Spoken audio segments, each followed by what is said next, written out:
नमस्कार, मैं नीतू स्वागत करती हूँ आपका हमारे इस शो आपके शहर में। प्रधानमंत्री नरेंद्र मोदी का अमेरिका दौरा खत्म हो चुका है। पीएम मोदी ने यूएन के मंच से पूरी दुनिया को ग्लोबल संदेश दिया है।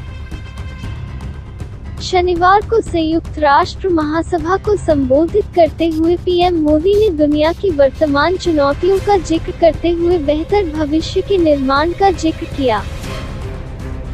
न्यूयॉर्क में यूएन मुख्यालय तक प्रधानमंत्री नरेंद्र मोदी ने पाकिस्तान को आड़े हाथों लिया। पाकिस्तान का नाम लिए बिना पीएम मोदी ने साफ कहा, जो देश आतंकवाद का राजनीतिक इस्तेमाल कर रहे हैं, उन्हें ये समझना होगा कि आतंकवाद उनके लिए भी उतना ही बड़ा खतरा है। पीएम मोदी ने कहा, दुनिया के सामने चरमपंथ का खतरा बढ़ता जा रहा है। ऐसे हालातों में विश्व को साइंस बेस्ड और तरक्की पर आधारित सोच को विकास का आधार बनाना होगा। पीएम मोदी ने कहा, ये तय किया जाना बेहद जरूरी है कि अफगानिस्तान की धरती का इस्तेमाल आतंकवाद फैलाने के लिए न हो। हमें इस बात के लिए भी सतर्क रहना होगा कि वहाँ की नाजुक स्थिति का इस्तेमाल कोई देश अपने निजी स्वार्थ के लिए न कर सके।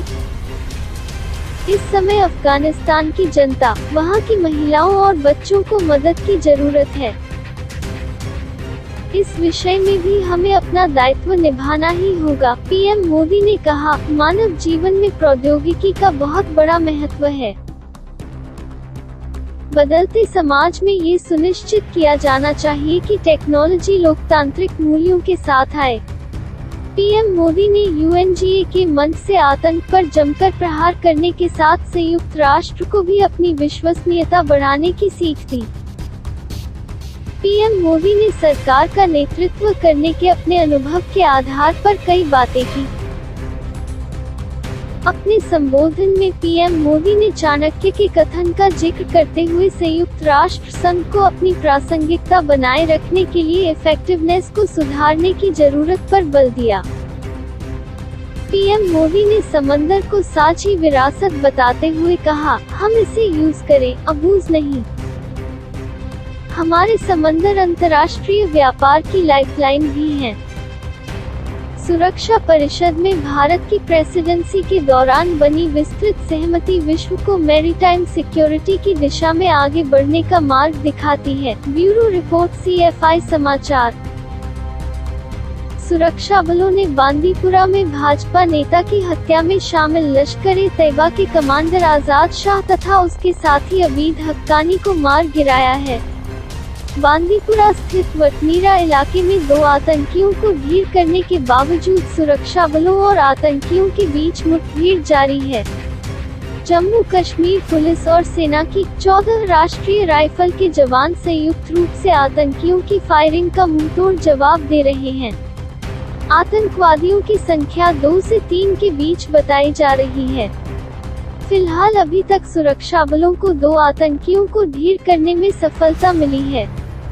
जम्मू कश्मीर पुलिस ने सोशल मीडिया पर मुठभेड़ की जानकारी साझा करते हुए बताया कि रविवार सुबह से बांदीपुरा के वटनीरा इलाके में आतंकियों की धरपकड़ के लिए तलाशी अभियान छेड़ा गया था। पुलिस ने आगे बताया कि एक ठिकाने पर छिपे आतंकियों ने तलाशी अभियान में शामिल पुलिस और सुरक्षा बलों पर फायरिंग करना शुरू कर दिया। जवाब में सुरक्षा बलों ने भी आतंकियों के खिलाफ फायरिंग शुरू कर दी है। फिलहाल मुठभेड़ जारी है। पुलिस ने कहा कि सुरक्षा बलों ने आतंकियों को चारों ओर से घेर लिया है। इनकी संख्या 2 से 3 के करीब बताई जा रही है।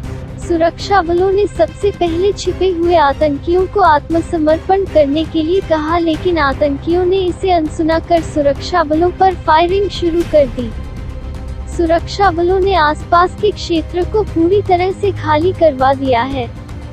बता दें कि पिछले साल जुलाई में भाजपा की राज्य कार्यकारी समिति के सदस्य शेख वसीम बारी, उनके पिता शेख बशीर अहमद और भाई शेख उमर की बांदीपुरा पुलिस स्टेशन के ठीक बाहर स्थित दुकान पर गोली मारकर हत्या कर दी गई थी। ब्यूरो रिपोर्ट CFI समाचार। जी हाँ, आज के लिए बस इतना ही। रुकते हैं, कल फिर मिलते हैं, same time same programme same channel में। तब तक के लिए हमारे चैनल CFI समाचार को सब्सक्राइब करना ना भूलें। नमस्कार।